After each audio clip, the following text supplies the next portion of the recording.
बहुत बहुत स्वागत है आप सभी का आपके अपने YouTube channel Shukla study point में। मैं शिवम शुक्ला आप सभी दोस्तों का हार्दिक स्वागत करता हूं।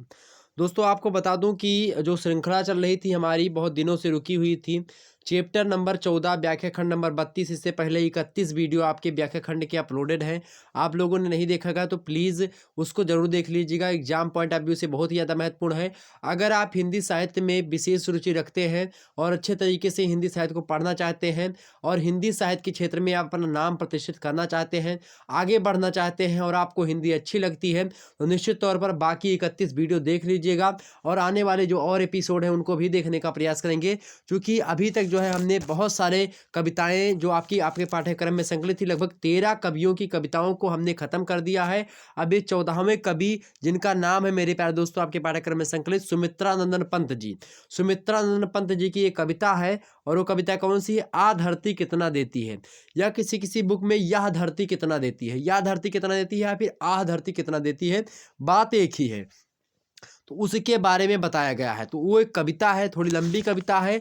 उसकी व्याख्या आज के वीडियो के अंतर्गत हम लोग समझेंगे, बड़े ही आसानी से, बड़े ही सरल शब्दों में और उच्च कोटि के विचारों का प्रयोग करते हुए हम जो है पंत जी की, सुमित्रानंद पंत जी प्रकृति के सुकुमार कवि कहे जाने वाले पंत जी की इस कविता की, इस अच्छी कविता की व्याख्या को हम समझने का प्रयास करते हैं। आपके पाठ्यक्रम में बता दूं, बीए प्रथम वर्ष, बीए फर्स्ट सेमेस्टर जो है हिंदी काव्य, जो आपके जो है हिंदी साहित्य में आप हिंदी काव्य पढ़ते हैं उसमें संग्रहित जो पंत जी हैं उनकी ये कविता मतलब कि आपके पाठ्यक्रम में संकलित है, आ धरती कितना देती है। इससे पहले जो और कविताएं हैं उनकी व्याख्या हमने बता दी, जैसे कि इससे पहले प्रथम रश्मि एक कविता है, उसकी व्याख्या हमने आपके समक्ष प्रस्तुत कर दी। ठीक कि प्रथम रश्मि का आना रंगीण, तूने कैसे पहचाना, कहाँ कहाँ है बाल विहंगन, पाया तूने यह गाना, सोई थी तू स्वप्न नीड़ में, पंखों के सुख में छिपकर, ऊंचे मतलब ऊँघ रहे थे घूम द्वार पर, प्रहरी से जुगनू नाना। हमने ये कविता की व्याख्या बड़ी ही आसानी से गा करके आपको सुनाया। आप लोगों ने बड़ा ही प्यार दुलार दिया। इस वीडियो को ज़्यादा से ज़्यादा लाइक करें, हिंदी भाषी हमारे प्लीज़ भाई बंधु सभी लोगों के पास शेयर करेंगे। यह लेक्चर जो है और भी एमए वगैरह में आप जाते हैं तो भी आपके लिए इंपॉर्टेंट है। ओके, ये बात ध्यान रखेंगे। और इनकी एक रचना इससे पहले मौन निमंत्रण थी, वो आपके पाठ्यक्रम में संकलित थी, उसको भी व्याख्या हमने आपके समक्ष प्रस्तुत कर दी कि स्तब्ध ज्योत्सना में जब संसार चकित रहता शिष्या नादान, विश्व कोई पलकों पर सुकुमार बिचलते हैं, जब स्वप्न अजान, न जाने नक्षत्रों से कौन निमंत्रण देता मुझको मौन। इस कविता की व्याख्या हो चुकी है, देख लीजिएगा। बड़ी प्यारी कविता है और बड़ी ही अच्छे तरीके से हमने उसको समझाने का प्रयास किया। अब आइए पहले हम पंत जी की इस कविता को पढ़ते हैं, उसके बाद में इसकी व्याख्या को हम आपको बताने का प्रयास करेंगे। सबसे पहले कविता को हम पढ़ते हैं मेरे प्यारे दोस्तों। आ धरती कितना देती है, कविता क्या है आपके समक्ष यहाँ पर देखेंगे तो आपको दिखाई पड़ रही होगी। चलिए। तो मैंने छुटपन में छिपकर पैसे बोए थे, सोचा था पैसों के प्यारे पेड़ उगेंगे, रुपयों की कलदार मधुर फसलें खनकेंगी और फूल फल कर मैं मोटा सेठ बनूंगा। पर बंजर धरती में एक ना अंकुर फूटा, बंध्या मिट्टी ने ना एक भी पैसा उगला, सपने जाने कहाँ मिटे, सब धूल हो गए, मैं हताश हूँ, बाट जो होता रहा दिनों तक, बाल कल्पना के आपलक पावड़े बिछाकर, मैं अबोध था, मैंने गलत बीज बोए थे, ममता को रोपा था, तृष्णा को सींचा था, अर्धसती हहराती निकल गई है, तब से कितने ही मधुपतझर बीत गए अनजाने, ग्रीष्म तपे, वर्षा झूली, सर्दे मुस्काई, सी कर हेमंत कपे, तरु झरे, खिले वन, और जब फिर से गाढ़ी उदिलसा मतलब उदी लालसा लिए गहरे कजरारे बादल बरसे धरती पर, मैंने कौतूहल बस आंगन के कोने की गीली तह को यों ही उंगली से सहलाकर बीज सेम के दबा दिए मिट्टी के नीचे, भूखे अंचल में मणि मणि मणि माणिक बांध दिए हों। मैं फिर भूल गया इस छोटी सी घटना को, और बात भी क्या थी याद जिसे रखना मन मतलब रखता मन। किंतु एक दिन जब मैं संध्या को आंगन में टहल रहा था, तब सहसा मैंने देखा उससे हर्ष विमूढ़ हो उठा मैं विस्मय से, देखा आंगन के कोने में कई नवागत छोटी छोटी छाता ताने खड़े हुए हैं। छाता कहूं कि विजय पताकाएं जीवन की, या हथेलियां खोले थे वे नन्ही प्यारी जो भी हो, वे हरे हरे उल्लास से भरे पंख मार मार कर उड़ने को उत्सुक लगते थे, डिंब तोड़कर निकले चिड़ियों के बच्चे से। निर्मेष क्षण भर मैं उसको रहा देखता, सहसा मुझे स्मरण हो आया, कुछ दिन पहले बीज सेम के थे रोपे, बीज सेम के रोपे थे मैंने आंगन में, और उन्हीं से बौने पौधों की यह पलटन मेरी आंखों के सन्मुख अब खड़ी गर्व से नन्हे नाटे पैर पटक बढ़ती जाती है।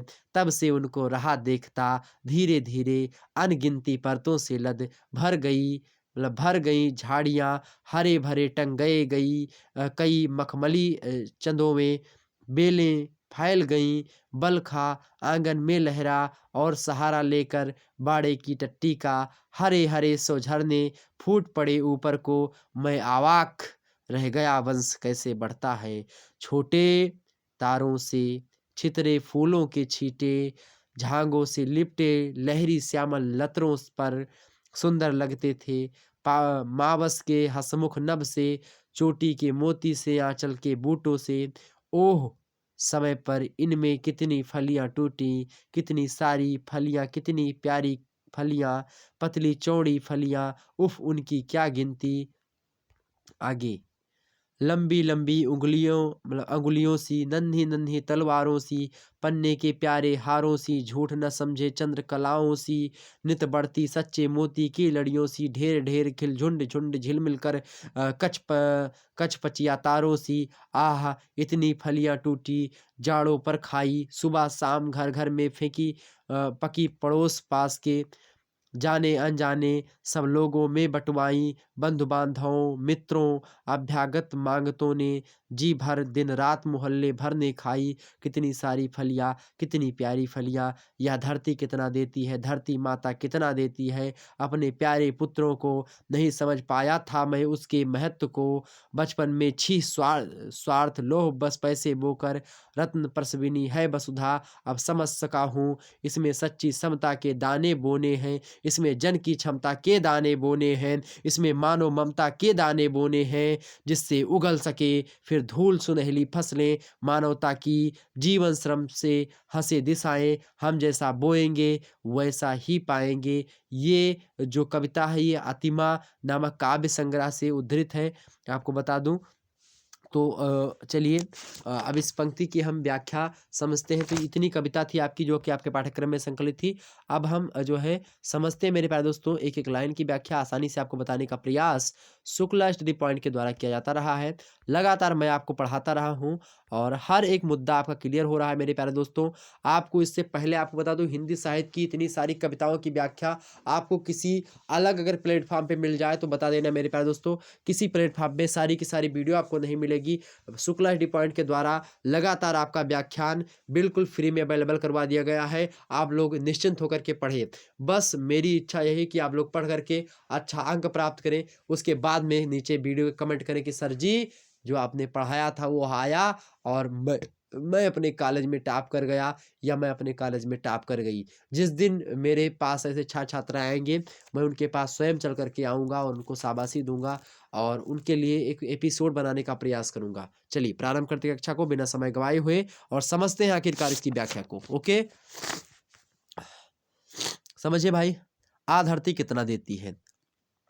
तो इसकी सबसे पहले आप क्या लिखेंगे, सबसे पहले आपको क्या लिखना है भैया, छुटपन माने होता है बचपन। छुटपन माने यहाँ पर जो शब्द लिखा है छुटपन माने बचपन होता है। ओके, सबसे पहले आपको बता दूं, हाँ इतना सही रहेगा ना। हाँ चले, संदर्भ में क्या लिखेंगे, सबसे पहले आपको संदर्भ लिखना पड़ेगा। संदर्भ में क्या लिखेंगे कि व्याख्या पंक्तियां कविवर पंत जी पंत की कविता आ धरती कितना देती है से ली गई है।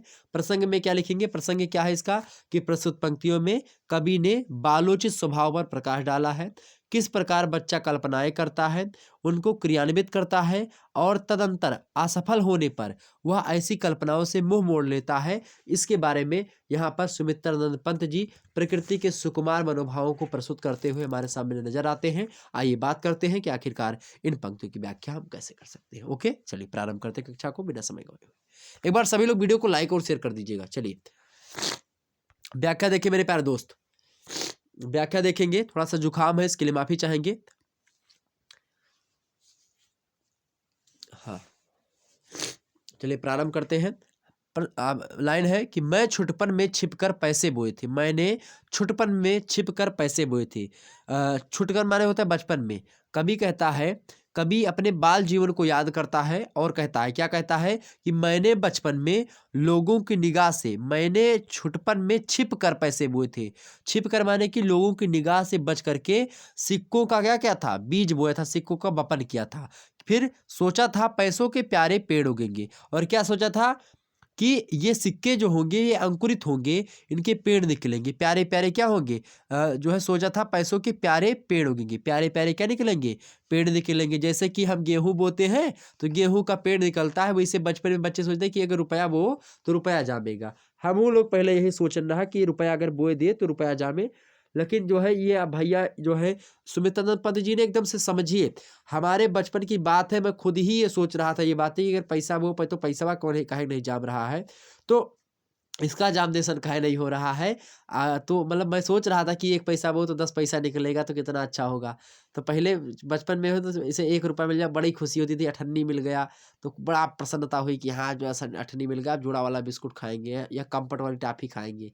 4-5 मिलती थी अठन्नी में। तो वही जो है यहाँ पर पंत जी की सोच है। और सोचिए हर एक व्यक्ति की बचपन की सोच लगभग यही होगी। आप लोगों के बचपन में भी यही घटना घटी होगी। तो सोचा क्या था, तो बचपन में सोचा कभी कि पैसों के क्या होंगे, प्यारे प्यारे क्या पेड़ उगेंगे।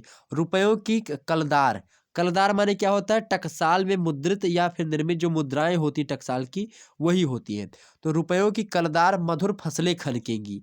मतलब कभी मतलब आगे कभी कहता है कि ये सिक्के अंकुरित होंगे, इनके प्यारे प्यारे क्या होंगे, पेड़ उगेंगे। इन पेड़ों की शाखाओं में सिक्के फलेंगे। क्या फलेंगे, सिक्के। रुपयों की कलदार मधुर फसलें खनकेंगी। सिक्के क्या होंगी, शाखाओं में फलेंगी, और ये सिक्के क्या होंगे, सुंदर सिक्के हवा के झोंके के प्रभाव में आकर के क्या करेंगे, खनकेंगे। मतलब कि जब डालियों में फड़े रहेंगे, पेड़ में जब सिक्के फरेंगे तो क्या हो जाएगा, जब हवा चलेगी तो सिक्के क्या होंगे, आपस में लड़ेंगे और खनकेंगे।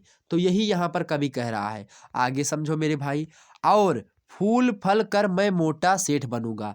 जो है फूल फल कर मैं सेठा मतलब मोटा सेठ बनूंगा। आगे कवि कहता है कि जब हवा के झोंकों के प्रभाव में आकर के सिक्के खनकेंगे, उसके बाद में क्या होगा, रुपए की ये फसलें जो होंगी जब तैयार होंगी तब मुझे क्या कर देंगी, मोटा सेठ बना देंगी। मोटा सेठ बना देगी मतलब कि मुझे माला माल कर देंगी, मेरे पास बहुत ज़्यादा पैसे हो जाएंगे।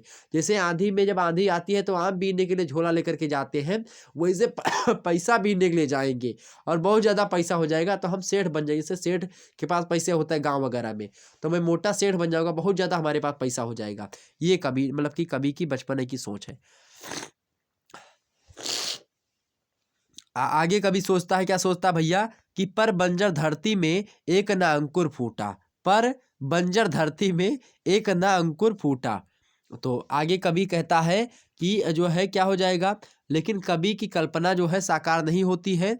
क्या हो गया, पर बंजर में धरती मतलब बंजर धरती मतलब बंजर माने होता है कि इसमें कोई चीज़ ना उगी। ठीक, तो धरती में एक ना अंकुर फूटा। रुपया जो उसने बोया था बचपन में, उसमें एक भी क्या नहीं हुआ, एको जो है इसकी कल्पना जो है साकार नहीं होती। एक भी सिक्का जो है नहीं जामा, एक भी सिक्का का अंकुरण जो है नहीं हुआ। आगे, बंध्या मिट्टी ने ना एक भी सिक्का उगला। मतलब जो बोए गए सिक्कों के बदले में धरती ने एक भी सिक्का नहीं दिया वापस, कि एको सिक्का दे दे, जो बोया था वो भी नहीं लौटा। तो कवि ने सोचा बंध्या सिक्का मतलब बंध्या मिट्टी ने ना एक भी सिक्का मतलब कि एक भी पैसा उगला, धरती ने एक भी पैसा नहीं दिया। आगे समझे, सपने जाने कहाँ मिटे सब धूल हो गए। मतलब सपने, जो सपना इन्होंने सोचा था कभी से, कभी ने वह सिक्का सब क्या हो गया, सब जो है सपनों पर क्या हो गया, तुषारापात हो गया। मतलब कि सारा का सारा सपना जो है उस पर पानी फिर गया, जो सोचा था उस सभी पर क्या हो गया, पानी फिर गया। सपने जाने कहाँ मिटे मतलब पता नहीं कहाँ सब चला गया, सब धूल हो गए, सब बेकार हो गया सपना जितना था, सारे सपने क्या हो गए, धूल धूसरित हो गए। यद्यपि इसके बाद भी क्या हुआ, मैं हताश हो बाट जोतता रहा दिनों तक। मतलब कि इसके बाद क्या हो गया, यद्यपि इसके बाद क्या हुआ, कभी कहता है कि मैं निरंतर इस बात की प्रतीक्षा करता रहा कि क्या होगा, देर सबेर कभी न कभी ये रुपए हो सकता है जामेंगे। इसीलिए क्या कर रहा है, इसीलिए ये जो है जो जो होता रहा, बाट जो होता माने होता है कि ये मतलब बाट जो होना मतलब होता है रास्ता देखना। बाट जो होना माने क्या होता है, रास्ता देखना। कि रास्ता देख रहा था, मैं सोच रहा था कि आज जामे पैसा, कल यहाँ जामे, परसों जामे, चौथ रोज जामे, 5 दिन जामे। अच्छा 5 दिन नहीं तो अब 1 महीना बाद जामे, ठीक है। अच्छा ठीक है, महीना अब दूसरे महीने में जामे। तो ऐसे से कभी सोच रहा था कि अब काहे नहीं जाम रहा, रोज वहाँ थोड़ा सा देख रहा है कि अब अंकुरित हुआ। तो ऐसा नहीं हो रहा था, तो हताश है, लेकिन फिर भी बड़ी कई दिनों तक क्या राह देख रहा है। आगे देखो, बाल कल्पना के आपलक पावड़े बिछाकर। क्या? आपलक पावड़े बिछाकर, बाल कल्पना। तो बच्चों के द्वारा जो की गई कल्पनाएं होती हैं वही होती हैं जो है आपलक माने होता है कि एकटक देखा जाए, ठीक। तो बाल कल्पना के आपलक पावड़े बिछाकर, कहने का मतलब यहाँ पर ये है मेरे प्यारे दोस्तों कि ये बाल कल्पना मतलब मेरी बाल कल्पना कभी कहता है कि मेरी बाल कल्पना यह मानने को तैयार ही नहीं थी कि सिक्के जो हैं वो अंकुरित नहीं होंगे। बाल कल्पना के अपलक पावड़े बिछाकर मैं अबोध था, मैंने गलत बीज बोए थे, ममता को रोपा था, तृष्णा को सींचा था। अब आगे कहता है कभी कभी क्या कहता है मेरे प्यारे दोस्तों, ये मानता ही नहीं कि जो है पैसे नहीं जामेंगे। और उसके बाद में क्या रहा, एकटक जो है बाल कल्पना के तरीके से मतलब ये हमेशा यही सोचता रहा कि अब जामेंगे, ये मानने को तैयार ही ना हो कि ये नहीं जामेंगे। और बाल कल्पना में क्या हो, आप पलक जो है पलके बिछाकर, कहने का मतलब यहाँ पर ये है कि ये जो है कभी जो है कह रहा है कि मैंने एकटक अंकुरण की प्रतीक्षा की, लेकिन क्या हुआ, ऐसा नहीं हुआ, पैसा नहीं जामा। कुछ दिनों के बाद में उसको रियलाइज हुआ कि हाँ पैसा नहीं जामा। उसके बाद में क्या हुआ, वस्तुतः अनुकरण का कारण यह था, क्या कारण था, बाद में पता चला कि मैं अबोध था उस समय, कि मुझे कोई बोध माने होता है ज्ञान, अबोध होता नहीं, मेरे पास ज्ञान नहीं था, मैंने गलत बीज बोए थे, कि मैंने गलत बीज ही बो दिया था। अज्ञान बस मैंने क्या किया था, लोभ और मोह के बसीभूत होकर के इन बीजों को बोया था, ममता को रोपा था, तृष्णा को सींचा था। मतलब मैंने गलत बीज बोया था, मैंने लोभ लोभ और मोह के बसीभूत होकर के क्या किया था, लोभ और मोह के बसीभूत होकर के मैंने पैसे बोए थे कि मुझे पैसा मिलेगा, बहुत ज़्यादा धन मिलेगा, मेरा लोभ मतलब लोभ माने धन मिलेगा, ठीक। मैंने बहुत ज़्यादा पैसों के मोह में क्या किया था, पैसों की ममता में हमने ये जो है बोया था, ममता को रोपा था, तृष्णा को सींचा था। तो ये समझ लीजिए कि हमने ये बोया था और हमको क्या नहीं मिला, क्योंकि अज्ञानता था मेरे पास और मैंने सोचा था कि जामा आएगा, लेकिन जामा नहीं वो। तो यहाँ तक ये बात क्लियर हो गई। ओके, आगे समझते हैं, अगले पंक्ति की व्याख्या समझे भाई। तो यहाँ पर संदर्भ लिखेंगे, तो यहाँ तक इतने लाइन में इतनी पंक्ति व्याख्या जो होगी, आपसे जो व्याख्या पूछी जाएगी ये इतनी पंक्ति की पूछी जाएगी। जैसे कि यहाँ तक जो हमने आपको बता दी, जैसे ये पंक्तियाँ देखेंगे पूरी की पूरी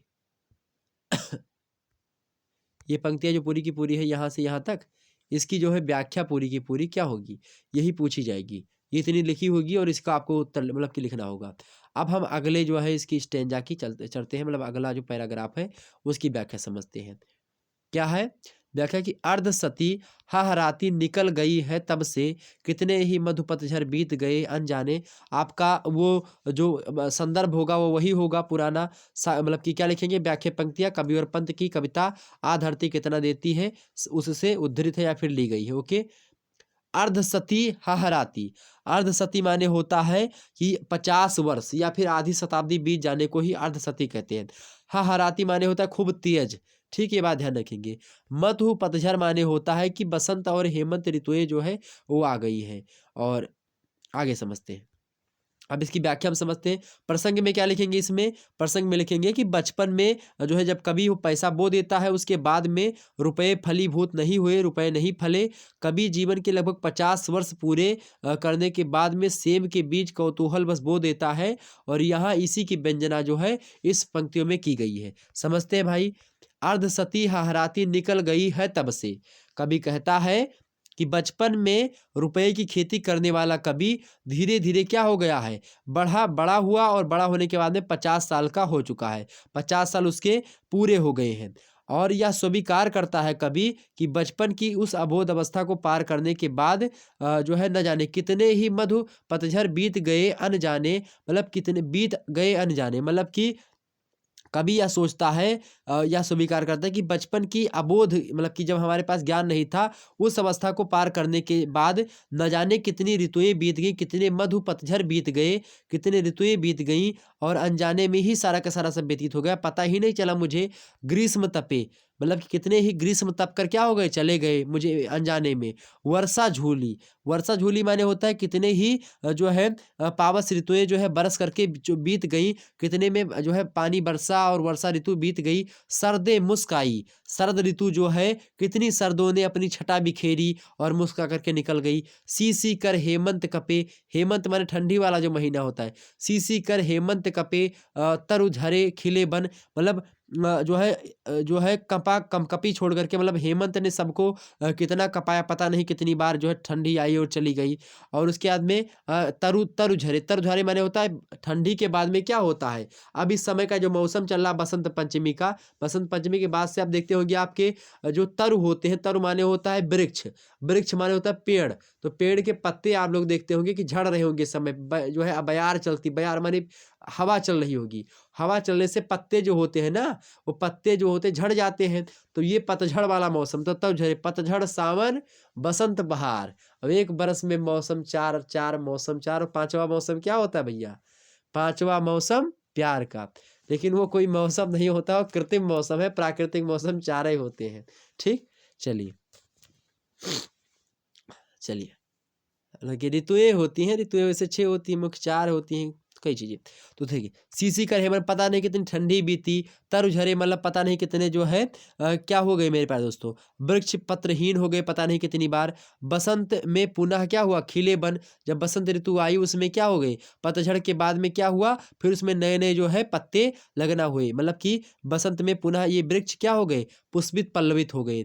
और जब फिर से गाढ़ी उदी लालसा लिए, और फिर से क्या हो गए, सभी जो है अपने अपने जो है पुष्पित हो गए, और सभी वृक्ष जो हो गए क्या हो गए, कल मतलब हरे हरे कल्ले लग गए, सभी जो है अपने जो है पत्तियों से लद गए, आमों में बौर आ गए, अलग प्रकार से जो है कल्ला नए नए निकलने लगे। तो ये चीजें हो गई। ओके, पता नहीं कितने गहरे कजरारे बादल बरसे धरती पर।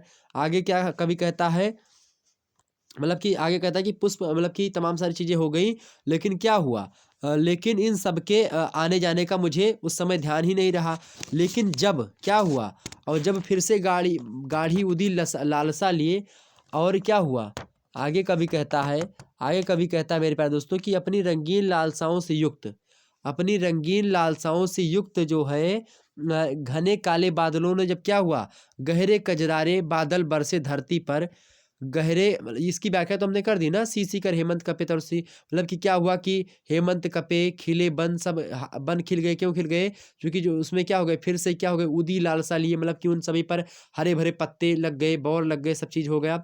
गहरे कजरारे कादल बरसे धरती पर, फिर क्या हो गया, रंगीन लालसाओं से युक्त जो घने घने काले काले बादल हैं, उन्होंने धरती पर क्या की, पानी बरसाया, जल वृष्टि करी। और क्या हो गया, मैंने कौतूहल बस आंगन के कोने की, क्या, मैंने कौतूहल बस, कौतूहल बस माने की होता है कि मैंने अचानक एकाएक क्या कर दिए, आंगन के कोने की गीली तह में, मतलब कि आंगन के कोने में पानी बरसा था, उसी में क्या होता है, गीली तह थी, मतलब कि धरती जो थी गीली थी, उस मतलब गीली तह को यो ही उंगली से जो है सहला करके, उंगली से हमने उसको गीली तह को सहलाया, और किसके, सीम के मतलब सेम के जो है बीज उसमें क्या कर दिया हमने, वो आंगन के कोने में गीली मिट्टी में हमने सीम के बीज क्या कर दिया, दबा दिए उंगली से। ओके, दबा दिए मिट्टी के नीचे। तो हमने अपनी उंगली से उस जो है दलदल स्थान में सेम के बीज को दबा दिया। ओके, उसके बाद में क्या हुआ, भूखे अंचल मणि माणिक बांध दिए हूँ, मतलब ऐसा लग रहा है कि सेम की बीजों को बोने की प्रक्रिया ऐसी लग रही थी कि मानो मैंने भूमि के आंचल में बहुत धीरे से मणि मणिक क्या कर दिया हुआ हो, बांध दिए हो। ऐसा प्रतीत हो रहा है कि हमने भूमि के आंचल में बहुत सारे मणि जड़ दिए हो, बहुत सारे मणि माणिक बांध दिए हो मेरे प्यारे दोस्तों, ऐसा प्रतीत हो रहा था। तो ये हो गई दूसरी लाइन की विशेषता। इसमें कुछ विशेष बातें आप बता सकते हैं, विशेष बातें क्या है इसमें, विशेष बातें इसमें आप बता सकते हो। पहली विशेष बात यह है इसमें कि क्या, कि प्रस्तुत पंक्तियों में विभिन्न ऋतुओं का मानवीकरण किया गया है। ग्रीष्म को तपते हुए, शरद को मुस्कुराते हुए, हेमंत को कांपते हुए, इन सभी का क्या हुआ है, मानवीकरण किया गया है। दूसरी विशेषता इसकी ये है कि पंत जी ने बीज बपन का कार्य कितनी जो है सुकुमारता से संपादित किया है, यहाँ यह द्रष्टव्य है।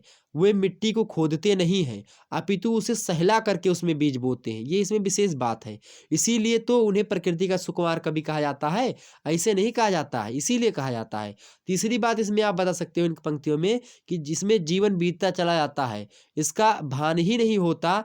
पता तब चलता है जब हम जीवन के एक बड़े भाग को जी चुकने के बाद पीछे मुड़ करके देखते हैं, तब हमको पता चलता है कि कितने समय मेरा बीत गया व्यर्थ ही में और कुछ कर नहीं पाया। चौथी विशेषता इसकी ये है कि भाषा इसकी कैसी है, सरल है, बोधगम्य है, मतलब बोधगम्य मतलब समझने की योग्य है, अलंकारिक भाषा का प्रयोग किया गया है। तो यहाँ पर ये चीजें बता सकते हैं। अब अगली जो है पंक्तियों की व्याख्या देखिएगा। अगली पंक्तियों की व्याख्या कि मैं भूल गया इस छोटी सी घटना को, आगे कवि कहता है। अब इसकी भी व्याख्या आप करेंगे तो मतलब इसका संदर्भ लिखेंगे तो वही संदर्भ हो गया जाएगा क्या, कि व्याख्या पंक्तियां कवि और पंत की कविता आ धरती कितना देती है उससे उद्धृत है। और प्रसंग में लिखेंगे कि प्रस्तुत पंक्तियों में कवि ने पावस ऋतु के बाद आंगन के कोने में जो बोए गए सेम के बीज है ना, उनके अंकुरण तथा उनके विकास का अलंकारिक वर्णन जो है यहाँ पर करता है। और कवि कहता है, क्या कहता है कि मैं फिर भूल गया इस छोटी सी घटना को, क्या, मैं फिर भूल गया इस छोटी सी घटना को, और बात भी क्या थी याद जिसे रखता मन। चलिए समझते भाई। मैं भूल गया इस छोटी सी घटना को, और बात भी क्या थी याद जिसे रखता मन। मतलब कोनो ऐसी बड़ी बात नहीं थी ये घटना जो हमने बचपन में, मतलब कि जो हमने क्या किए थे, जो 50 वर्ष बीत जाने के बाद में हमने उसी बसंत ऋतु में जब पानी, बसंत के बाद में पानी बरसा, उसके बाद में पानी बरसने के बाद में हमने उसमें दलदली मिट्टी पर उसको सहला करके बीज बो दिए सेम के। ये घटना जो हमने सेम के बीज बोई वो मैं भूल चुका। मतलब मैं इस बात को भूल ही गया था कि मैंने कभी कुछ बोया था। इसका कारण ये था कि एक ये सामान्य सी घटना थी कि एक जो है हमने बीज बो दिया था। तो ये एक सामान्य सी घटना थी, इसे याद रखने का कोई औचित्य जो है नहीं बनता है। और बात भी क्या थी याद जिसे रखता मन, मतलब कि कोई सी विशेष बात नहीं थी जिसको मन अपना याद रखे। आगे कहते हैं कि किंतु एक दिन जब मैं संध्या को आंगन में, एक दिन की बात है, लेकिन जब एक दिन मैं क्या था भाई, एक दिन मैं सायंकाल आंगन में क्या रहा था, टहल रहा था। किंतु एक दिन जब मैं संध्या को आंगन में टहल रहा था, तो आंगन में जब मैं संध्या को टहल रहा था तब सहसा मैंने देखा, क्या देखा, मैंने अचानक क्या देखा, मैंने देखा उससे, क्या, किससे भैया, उससे, ओके समझते थोड़ा सा। हाँ, उससे हर्ष विमूढ़ हो उठा मैं विस्मय से। कहने का मतलब ये यहाँ पर कवि कहता है कि जब मैं सायंकाल को आंगन में टहल रहा था तब अचानक मेरी दृष्टि किस पर पड़ती है, सेब के इन अंकुरों पर पड़ती है कि सेब का जो बीज हमने बोया था उसमें अंकुर ले चुका है, मतलब कि उसमें थोड़ा थोड़ा वो जम चुका है। मैं इतना आश्चर्यचकित हो गया, हर्ष विमूढ़ हो उठा मैं विस्मय से, मतलब बहुत ज्यादा क्या हो गया, आश्चर्यचकित हो गया कि मेरे अंतःकरण में प्रसन्नता और विमूढ़ता के भाव संचरित होने लगे। देखा आंगन के कोने में कई नवागत, मैंने क्या देखा भैया, मैंने देखा कि आंगन के कोने में क्या हो गए, कई जो है नव आगंतुक पधार चुके हैं, मतलब नए नए पौधे जम रहे हैं, छोटी छोटी छाता ताने खड़े हुए हैं। सेब के जो बीज होते हैं छोटे छोटे निकलते हैं ऐसे, और ऊपर क्या होता है छाता ताने, ऐसे एक प्रकार से होता है, इस प्रकार से। जैसे यहाँ पर देखिए ये और ये करके ये इस प्रकार से सेब के वृक्ष होते हैं, ऐसे ऐसे छोटे छोटे जब ये जमते हैं तो ऐसे छाता ताने हुए हैं छोटे छोटे, ठीक, कुकुर बुत्ता जैसे। तो यहाँ पर देखने का प्रयास करेंगे। आगे कहता कभी कि जो है छोटी छोटी छता ताने खड़े हुए, ऐसा लग रहा है कि छोटी छोटी छतुरियों के समान है। ये अपने सिर पर क्या हुए हैं, शरीर के अनुपात में ही छतुरिया ताने हुए हैं। कभी इनको देख करके कहता है, क्या कहता है, कभी इनको देख करके अनेक कल्पनाएं करता है। कभी कहता है कि छाता ताने हुए, मतलब कि छोटी छोटी छाता ताने हुए हैं, सॉरी। और कभी क्या कहता है कि छाता कहूँ कि विजय पताकाएं कहूँ, कभी कहता है कि छाता है, कभी कहता है कि नहीं ये विजय पताकाएं हैं, ओके। कभी इनको देख करके मतलब कभी जो है भांति भांति की कल्पनाएं करता है, और कभी इन छतुरियों को नवअंकुरित पौधों के जीवन की विजय पताकाएं कहता है, तो कभी उनकी तुलना किससे करता है, या हथेलियां खोले थे वे नन्ही प्यारी, कभी जो है नन्ही नन्ही जो है प्यारी प्यारी हथेलियां खोले हुए छोटे छोटे बच्चों से करता है कि छोटे छोटे बच्चे अपनी हथेलियों को खोले हुए बैठे हुए ऐसा प्रतीत हो रहे हैं वो वृक्ष। जो भी हो वे हरे हरे उल्लास से भरे पंख मारकर उड़ने को उत्सुक लगते थे। मतलब कुछ कवि कहता है कि जो भी हो, ये नन्हे पौधे हैं, ये क्या हो रहे हैं, अतिशय सुंदर है, बहुत ज़्यादा सुंदर है। और कभी कभी ये हरे भरे पौधे अत्यंत उल्लासित दृष्टिगत होते हैं, पंख मार करके उड़ने के लिए उत्सुक होते हैं। इस प्रकार से चिड़िया के, जैसे मान लेते हैं ऐसी चिड़िया के मतलब कि ऐसी चिड़िया के बच्चे, जो कि डिम्ब माने होता है अंडे, ऐसे चिड़िया के बच्चे की भांति लग रहे हैं, जो कि अंडे को तोड़ करके अभी भी चिड़िया के बच्चे निकले हुए हैं, उनकी भांत लग रहे हैं। जिस प्रकार से चिड़िया के बच्चे अंडे फोड़ करके जब निकलते हैं, तब उड़ने के लिए पंख को अपने मार मार करके उड़ने का प्रयास करते हैं, ठीक इसी प्रकार से जो पौधा है, ये जो है उड़ने का प्रयास करता है। कभी यहाँ पर जो कहने का प्रयास करता है। ओके, आगे थोड़ा सा देखते हैं, आगे समझिए। आगे अगली पंक्तियां आपके समक्ष आ चुकी हैं, आगे समझिए। ये इसी की पंक्तियां है। जो है निर्मेष क्षण भर मैं उनको देखता रहा। कवि कहता है कि मैं इस घटना को, मतलब इस चीज को जो है, क्या हो रहा है, नयनाभिराम, नयनाभिराम माने होता है कि मैं लगातार, निर्मेष माने होता है नयनाभिराम, मतलब कि मैं लगातार, मैं क्या हो रहा, बिना नयन को आराम दिए, मतलब मैं लगातार क्या कर रहा, उसको आप पलक देखता रहा, क्षण भर मैं उनको देखता रहा। सहसा मुझे स्मरण हो आया, ये अचानक से क्या हुआ कि मुझे स्मरण हुआ कि हाँ भाई, हमने जो है कुछ बोया था। वो कुछ दिन पहले बीज सेम के रोपे थे मैंने आंगन में। बाद में कवि को याद हुआ कि मैंने आंगन के कोने में, कुछ दिन पहले की बात है, पावस ऋतु में हमने क्या किए थे, पावस ऋतु के बाद में हमने सेम के बीजों का क्या किया था, बपन किया था, बीज के मतलब कि बोए थे हमने। और कहता है कि और उन्हीं से जो है बौने पौधे की यह पलटन, बौने पौधे की पलटन, मतलब कि ऐसा लग रहा है कि आज वही जो बीज है वो अंकुरित होकर के इस दशा को प्राप्त हो गए हैं कि ये बौने पौधों की किसी फौजी पलटन की तरह मेरे सामने खड़े हुए हैं। मेरी आंखों के सन्मुख अब खड़ी गर्व से ऐसी पलटन, ऐसी सिपाहियों की पलटन, जो कि छोटे छोटे हो, जैसे चीन के सिपाही होते हैं छोटे छोटे, वैसे जो है ये वृक्ष लग रहे हैं। और कवि उसको देखता है और देखने के बाद में इस प्रकार से अपनी लेखनी का सुंदर प्रयोग करते हुए प्रकृति के सुकुमार कवि सुमित्रानंद पंत जी कहते हैं, क्या कहते हैं, और इसको देख करके मतलब कि गर्वोन्नत हो जाते हैं, गर्व से जो है उत्साहित हो जाते हैं।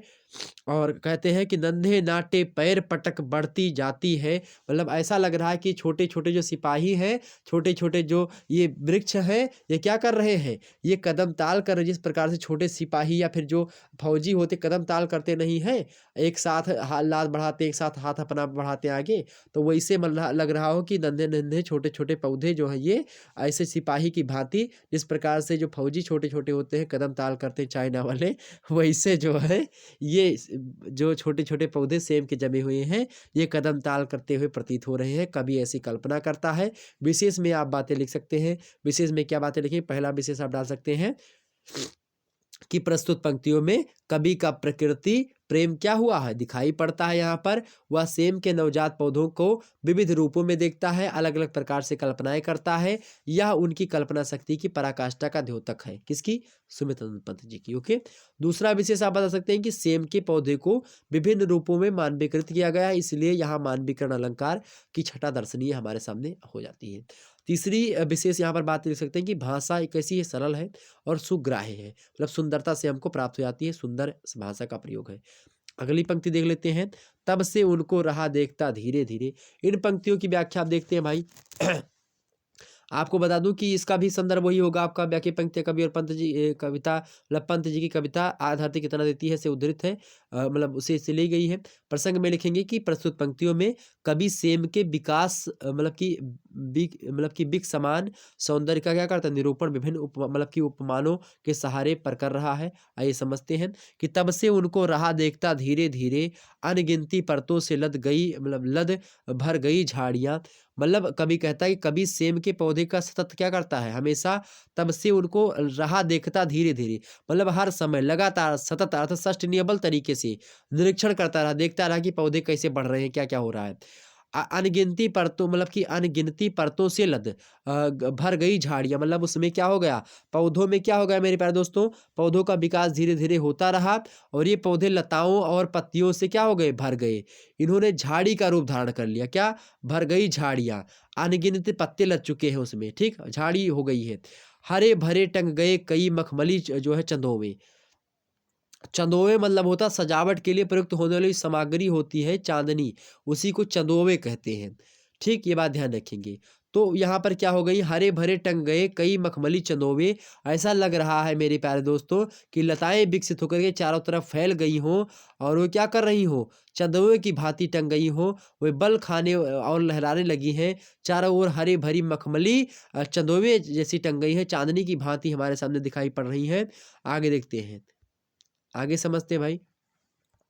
बेले फैल गई बलखा आंगन में लहरा और मतलब सहारा लेकर बाड़े की टट्टी का जो है बाड़ माने तो सुरक्षा की अस्थायी दीवार जो होती, कटरीले तार जिसको आप कह सकते हैं, वो होता है बाड़े माने।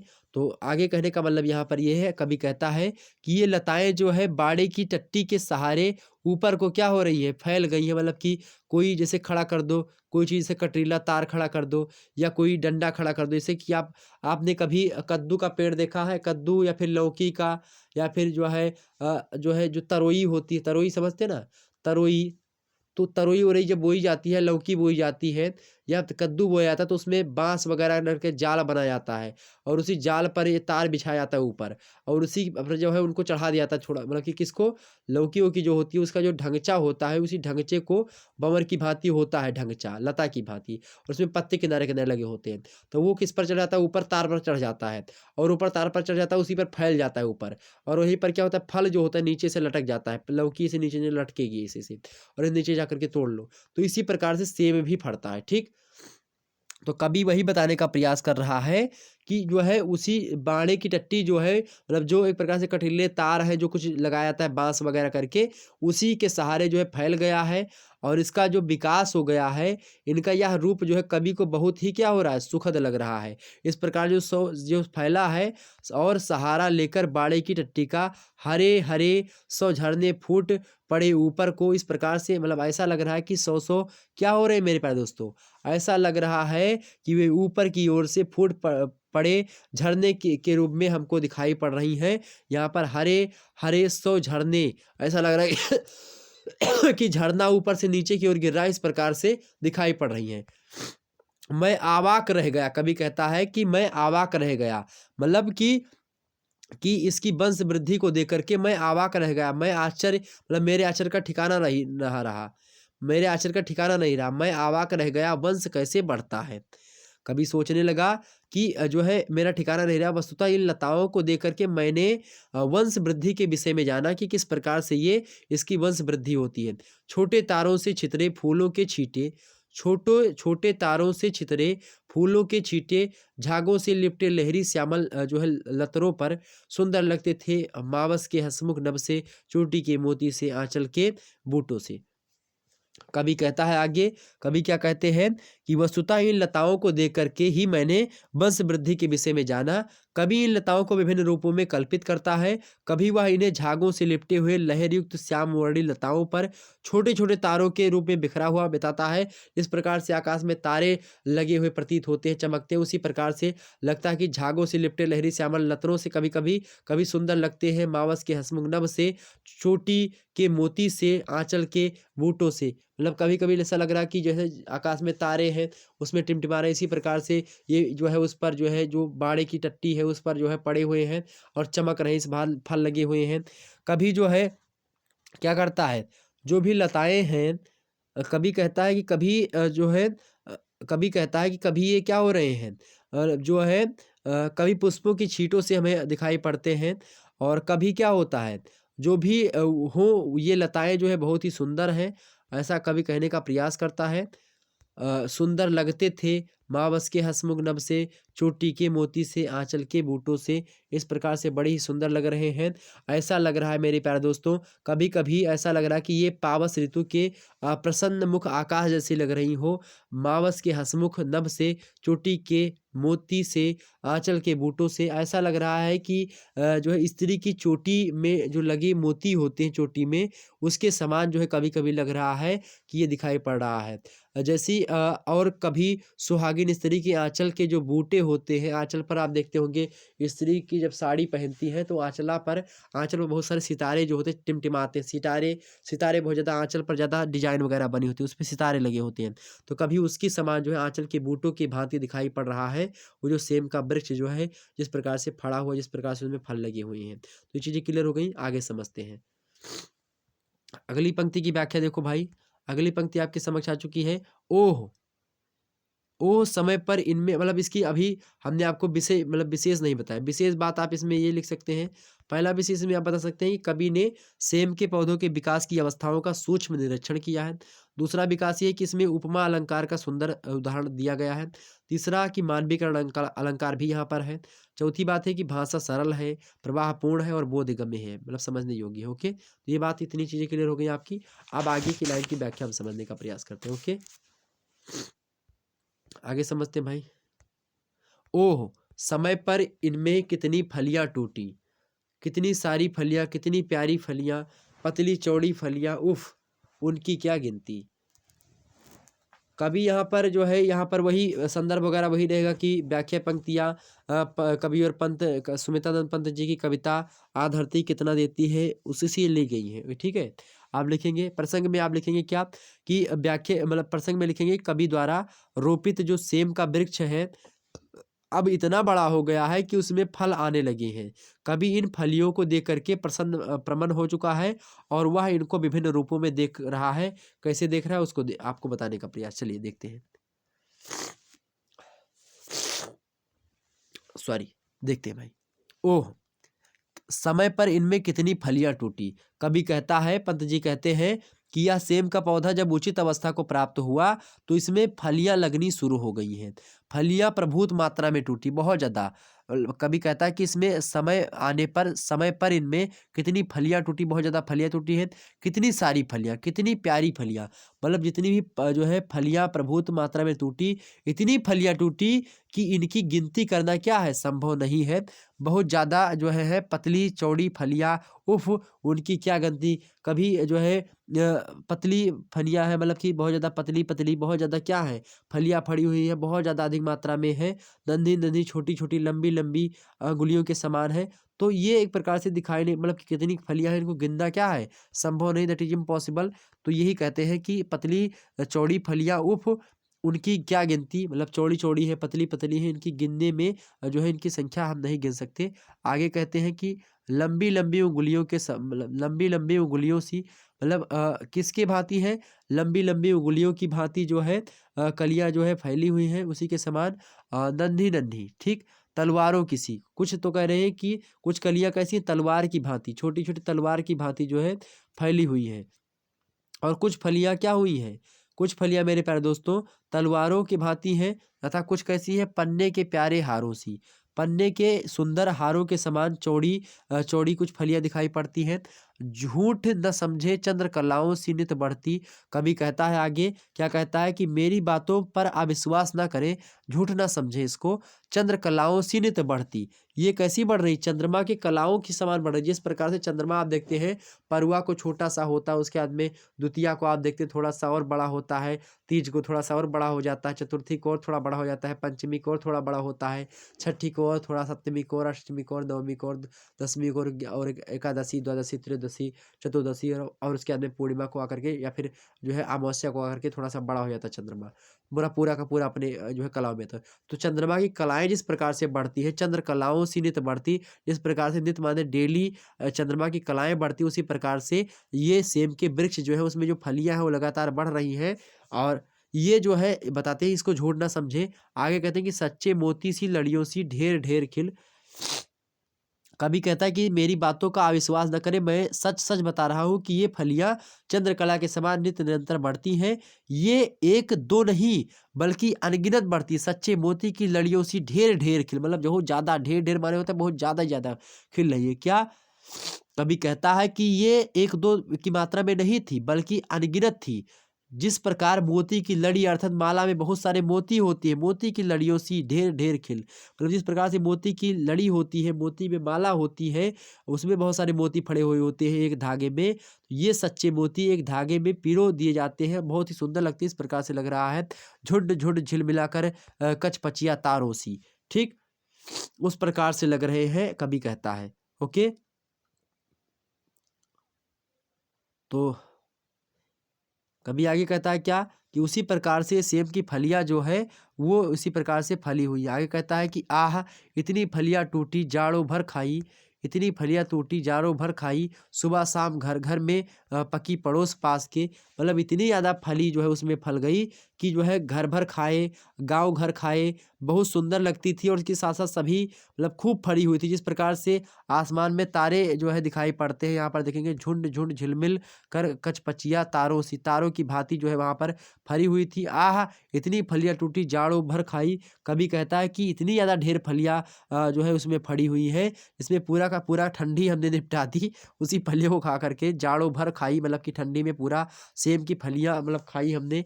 सुबह शाम घर घर में पकी, मतलब सुबह शाम क्या हुआ, सुबह शाम दोनों समय जो है खाई गई फलियों को।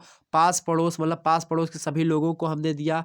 कुछ जो है कुछ को जाने अनजाने मतलब कुछ को तो हम लोग जानते थे उनको भी दिए, जिनको नहीं जानते थे उनको भी दिए। सब लोगों में बंटवाई, सभी लोगों में बंटवा दी, जिनको जानते थे उनको भी, जिनको नहीं जानते थे उनको भी। बंधु बांधु जितने भी बंधु बांधव सबको, जो मित्र थे सभी को दिया। अभ्यागत मतलब कि अभ्यागत माने जैसे कि जो अतिथि लोग आए उनको दिया। सगे संबंधी जो थे उन सभी को दिया। मंगतों को दिया। तो मतलब कि सभी को हमने दे दिया, ठीक है। और उसके बाद में जी भर दिन रात मोहल्ले भर ने खाई, मतलब मोहल्ले का एक भी घर नहीं बचा जिसने जो है फलियों को ना खाया हो। सभी दिन रात जी भर कर सभी लोगों ने, मोहल्ले के सभी लोगों ने खाया। कितनी सारी फलियां, कितनी प्यारी फलियां। और कभी कहता है कि ये प्रभुत फलियां कितनी सुंदर और स्वच्छ्वास है, उसका आकलन नहीं किया जा सकता। बहुत सारी फलियां हैं, बहुत बहुत सुंदर दिखाई पड़ रही हैं। इस प्रकार से कभी उन सेब की फलियों की जो है एक प्रकार से मानवीकरण करते हुए आसानी से बताता है और उसकी व्याख्या प्रस्तुत करता है। आगे आपको बता दूं मेरे प्यारे दोस्तों कि इसकी विशेष में क्या लिखेंगे इसमें कि कवि ने फलियों के विकास का यथार्थ एवं स्वाभाविक चित्रण प्रस्तुत किया है।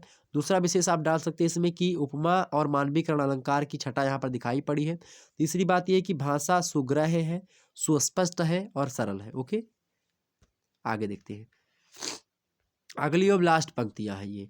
अगली पंक्तियां हैं कि यही धरती कितना देती है धरती माता। यहाँ पर देखेंगे कभी जो है यहाँ पर इन पंक्तियों में देखेंगे तो इस पंक्तियों की व्याख्या अगर आपको लिखने को आए तो आप लिखेंगे संदर्भ में व्याख्या पंक्तियां कबीर पंत जी की आ धरती कितना देती है कविता से उद्धृत है। और प्रसंग में आप लिखेंगे क्या कि कवि ने लोभ और मोह के वशीभूत होकर के बचपन में क्या किया था, बचपन में रुपए बोए थे जिनसे कुछ भी नहीं मिला था कवि को, सुमित्रानंद पंत जी को। उसी कवि ने प्रौढ़ावस्था में कौतूहल बस क्या कर दिया था, अचानक में सेम के कुछ दाने मिट्टी में बो दिए थे और उसके परिणाम स्वरूप सेम के इन पौधों ने इतना फल दिया जो है पंत जी को कि उनके जाने पहचाने जितने भी कवि के जानने पहचानने वाले थे, गांव घर के थे, आस पड़ोस के थे, परिचित थे, मंगते लोग थे, पूरा का पूरा मोहल्ला खाया, दिन रात खाया, सभी लोग खूब खाए। लेकिन उन सभी से तृप्ति हुई, सभी की सब अनुभव करे, बहुत ज़्यादा सुख मिला उससे।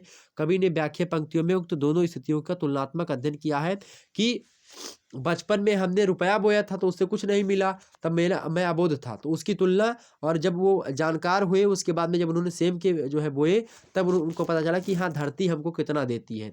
ठीक, देखिए यही धरती कितना देती है, धरती माता कितना देती है अपने प्यारे पुत्रों को। कवि कहता है कि यदि निस्वार्थ भाव से धरती का उपयोग किया जाए तो वह आवश्यकता की सभी वस्तुओं को सहर्ष उपलब्ध कराती है। वस्तुतः क्या है, वह धरती क्या है, मेरी माँ है, और वह अपने पुत्रों को, धरती माता जो है कितना देती है अपने पुत्रों को, मतलब अपने प्यारे पुत्रों को हमेशा वो देती ही है, कुछ लेती नहीं है। आप अगर इसमें जो है आवश्यक समय पर आवश्यक बीज का अगर वपन करते हैं, बीज को बोते तो आपको अच्छा चीज मिलेगा। बचपन में छी स्वार्थ लोभ बस पैसे बो करके, कवि कहता है कि वस्तुतः क्या मतलब कवि क्या कहता है कि बचपन में मैंने क्या किया था कि बचपन में मैंने माँ के इस महत्व को नहीं समझ पाया था और इसीलिए मैंने क्या किया था बचपन में छी, छी शब्द का मतलब यहाँ पर जो है कि पछता रहे कभी कि बचपन में मैंने इन माता के मतलब बारे में नहीं जाना था, जो है जो धरती माता है इनके बारे में सही जानकारी मेरे पास नहीं थी। तो मैंने बचपन में क्या किया था, इनके महत्व को नहीं समझ पाया, इसीलिए मैंने स्वार्थ और लोभ के वशीभूत होकर के, स्वार्थ लोभ बस पैसे बोकर, मैंने स्वार्थ और लोभ के बस में होकर के पैसे बोए था। रत्न परसबिनी है वसुधा, अब समझ सका हूँ। और कवि कहता है, कवि क्या कहता है कि मैं बचपन में जब मेरे पास ज्ञान नहीं था तब मैंने इसमें पैसे बोए थे स्वार्थ और लोभ के वशीभूत होकर के, लेकिन धरती क्या है, रत्नों को उत्पन्न करने वाली है, रत्न परसबिनी है, रत्न परसबिनी है वसुधा, वसुधा माने पृथ्वी, परसबिनी माने कि रत्न, रत्न माने रत्न को देने वाली है कौन, वसुधा पृथ्वी।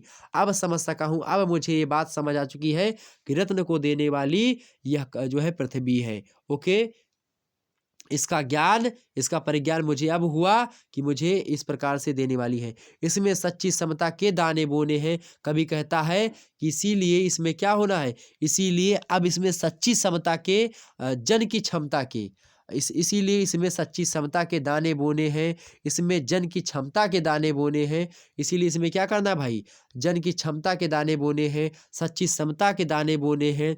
आगे कवि कहता है मानव ममता के दाने बोने हैं, इसमें आगे कवि कहता है कि इसमें मानव ममता के दाने बोने हैं, जन की क्षमता के दाने बोने हैं। जो है रुपया नहीं बोना है, सच्ची समता के दाने बोने हैं, जन की क्षमता के दाने बोने हैं, मानव की ममता के दाने बोने हैं। आप ऐसे लिख दीजिएगा, कभी अब ये समझ सका है। जिससे क्या होगा, जिससे उगल सके फिर धूल सुनहली फसलें, जिससे क्या होगा, कभी कहता है कि जब हम लोग ये बोलेंगे ताकि शक्ति, प्रेम और शील से युक्त भावों का उत्पादन हो सके, जब हम मानव ममता के दाने का वपन करेंगे, सच्ची समता के दानों का वपन करेंगे, जन की क्षमता के दानों का वपन करेंगे, तब शक्ति, प्रेम और शील से युक्त भावों का उत्पादन हो सकेगा। इस धरती से स्वर्णिम फसलों का उत्पादन संभव हो सकेगा। मनुष्य क्या होगा, सूल धुनहली मतलब कि धूल सुनहली फसलें, जब हम ये सब बोएंगे तो हमको अच्छी चीज़ें मिलेगी। मानवता की जीवन श्रम से हंसे दिशाएं, हर हम जैसा बोएंगे वैसा ही पाएंगे। कभी कहता है कि मानवता की जीवन श्रम से हंसे दिशाएं, हम जैसा बोएंगे वैसा ही पाएंगे। जब हम इन चीज़ों को बोएंगे तब हमको अच्छा चीज़ मिलेगा। यदि हम ऐसा कर सके तो मानवता का सच्चा विकास संभव हो सकेगा। अंत में कवि स्पष्ट करता है कि हम जैसा बोएंगे वैसा ही फसल तैयार होगा। अर्थात यदि हम समाज में स्वार्थ, अहंकार, लोभ, मोह आदि को प्रसारित होने देंगे तो हमें इनमें दो चार होना मतलब कि पड़ेगा। और यदि हमने समाज में दया, माया, ममता, बंधुत्व, भ्रातृत्व तथा अन्य उदात्त मानवीय भावों का संचार किया तो निश्चित रूप में हमें एक स्वस्थ परिवेश मिलेगा जिसमें हम घुल मिल करके रह सकेंगे और खुलकर सांस ले सकेंगे। ऐसा कवि कह रहा है यहाँ पर। कवि कहता है कि अगर आपको जो है, अगर दूसरे के साथ आप अच्छा करेंगे तो जैसे है ना कि जो है दुख देने दुख होते, सुख देने सुख होए। ओके, यहाँ पर ध्यान रखेंगे ये बात। तो मानव ममता की जीवन श्रम से हंसे दिशाएं, तो ये चीज़ें हमने आपको बता दी कि ऐसी चीज़ वो जिससे क्या हो, मानवता की जीवन श्रम करो, जिससे सारी की सारी दिशाएं हंसें और सारा का सारा वातावरण प्रसन्न हो। ऐसी चीज़ें करें, हम जैसा बोएंगे वैसा पाएंगे। अगर हम आम का पेड़ बोएंगे तो हम आम के एक प्रकार से मधुर मधुर रसों का पान करेंगे। अगर हम मिर्चा बोएंगे तो मिर्चे के हम तिताई को सहेंगे, मिर्ची के जो कड़वापन है उसको हम सहेंगे। ठीक है, एक बार की बात है, मैं जो है इंटर में था, हाँ 12th में था, और उस समय की बात है, क्लास में बैठा पढ़ रहा था और स्कूल था मेरे बगल में ही है, तो उस स्कूल में पढ़ रहा था। तो 12th की बात है, तो जो है हुआ कि उसमें जो है टीचर जी थे, तो उन्होंने कहा कि जब बोया पेड़ जो है इमली का, ऐसे कुछ कहा था, हाँ बोया नहीं, कहा कि बोया पेड़ बबूल का तो आम कहाँ से खाओगे, यही कहा था उन्होंने। कहा कि अगर भैया बबूल का पेड़ बोओगे तो आम कहाँ से खाओगे। तो हमने कहा कि सर जी आम खरीद कर खाएंगे। दो डंडा मुझको मारा। तो अब आप लोग ऐसा मत करिएगा कि आम खरीद कर खाएंगे, तो हम जैसा बोएंगे वैसा ही खाएंगे। आप कहोगे कि नहीं हम मिर्चा बोएंगे लेकिन आम को हम जो है मार्केट से खरीदेंगे, दशहरी और चौसा। ठीक है, तो वो अलग की बातें हैं। चलिए, इतनी बात क्लियर हो गई। तो अब इसमें कुछ विशेष बातें हैं कविता की, इसमें इन पंक्तियों में। पहली विशेष बात लिखेंगे, कवि ने इन पंक्तियों के माध्यम से जन सामान्य को नव दिशा देने का प्रयास किया है कि आप जैसा बोगे वैसा पाओगे। अगर आपने दया दया माया ममता बंधुत्व भ्रातृत्व का अगर बीज बोया तो आपको ये मिलेगा।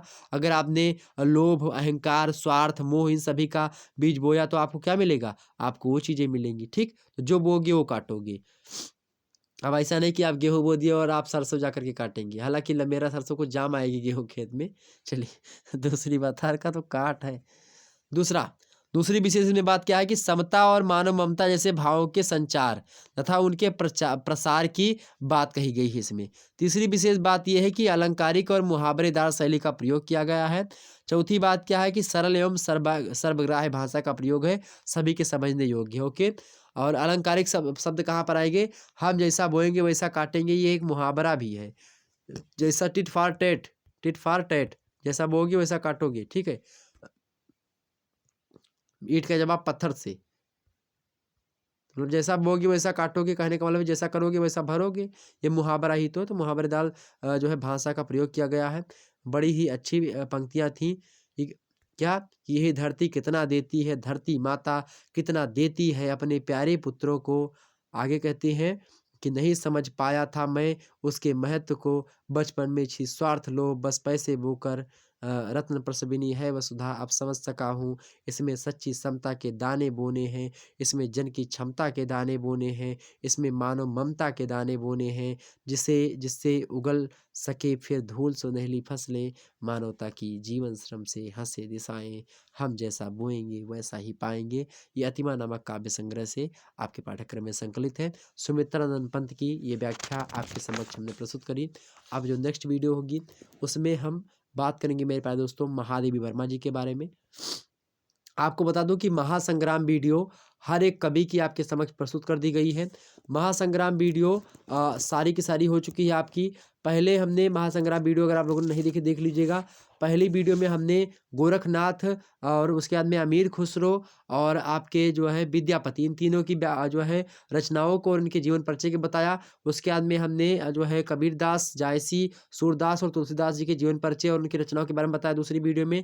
तीसरे महासंग्राम में हमने जो है आपको जो है रीतकाल के 3 कवियों के बारे में, आचार्य केशवदास और उसके बाद में केशवदास के बाद में कौन है आपके बिहारी लाल और उसके बाद में घनानंद, इन तीनों के बारे में बताया, उनकी रचनाओं के बारे में, उनकी जो है जीवन परिचय के बारे में। उसके बाद में हमने जो है आधुनिक काल के 5 कवि जो छायावाद के 4 कवि हैं और एक भारतेंदु युग के भारतेंदु जी और छायावाद के 4 स्तंभ प्रसाद पर निराला और महादेवी वर्मा, इन सभी के जीवन परिचय और रचनाओं से संबंधित वीडियो आपके चैनल पर उपलब्ध है, उसको देख लीजिएगा। आपके प्लेलिस्ट में हमने सब दे दी है, तो सभी वीडियोज को देख लीजिएगा। अगर शुक्ला स्टडी पॉइंट के द्वारा पढ़ाए गए समस्त वीडियो को आप लोगों ने देख लिया, आपको टॉप करने से कोई नहीं रोक सकता। बस वीडियो को 2 से 3 बार आप लोगों को, सभी लोगों को देख लेना है। ओके, सभी वीडियो को देख लीजिएगा। अभी समय है मेरे प्यारे दोस्तों आपके पास, अभी बहुत समय है। कुछ विश्वविद्यालयों के तो पेपर हो रहे हैं, लेकिन अभी बहुत सारे विश्वविद्यालयों का पेपर नहीं हुआ है। जिनका पेपर नहीं हुआ है उनके लिए मैं बता रहा हूँ, सभी चीज़ों को पढ़ लीजिएगा। पढ़ने से आपको क्या हो जाएगा, वो संकुचित पढ़ाई आप छोड़ दो। संकुचित पढ़ाई आप जो देखना देख लीजिए। बाकी जो हमारे छात्र टॉप करने की निस्बत से पढ़ रहे हैं, अच्छे अंक प्राप्त करने हैं उनको, वो लोग जरूर इनको पढ़ेंगे। और बिल्कुल आपके कॉलेज में हिंदी पढ़ाइए चाहे ना पढ़ाइए, आपको हमने पूरी की पूरी हिंदी तो पढ़ाई दी, खत्म कर दिया पूरा का पूरा हिंदी। बस महादेवी वर्मा का आज कल हम पढ़ा देंगे महादेवी वर्मा जी के बारे में। तो डेली आपकी 8 बजे क्लास होगी और उसमें आप लोग जो है देखेंगे महादेवी वर्मा जी के बारे में। हम जो है कल की वीडियो में इनकी महादेवी वर्मा जी की जो बीन भी हूँ मैं तुम्हारी रागनी भी हूँ, ये कविता जो है इसकी व्याख्या कल रात के 8 बजे आपकी होगी।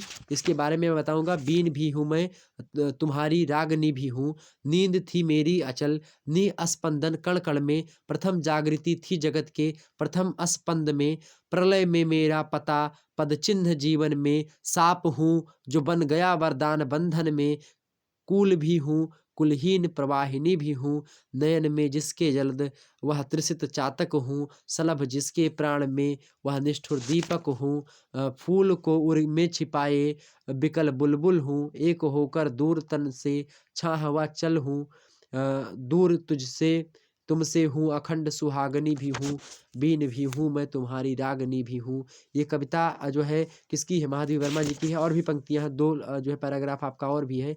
आग हूँ जिससे ढलकते बिंदु हिम जल के, शून्य हूँ जिसको बिछे हैं पावड़े पल के, पुलक हूँ वह जो पला है कठिन प्रस्तर में, हूँ वही प्रतिबिंब जो आधार की ओर में, नील घन ही भी हूँ, सुनहली दामनी भी हूँ, नास भी हूँ मैं, अनंत विकास का क्रम भी, त्याग का दिन भी, चरम आसक्ति का तम भी, तार भी, आघात भी, झनकार भी, गति भी, पात्र भी, मधु भी, मधुर विस्मृत भी, अधर भी हूँ, और स्मित की चांदनी भी हूँ, जो है बीन भी हूँ, मैं तुम्हारी रागनी भी हूँ।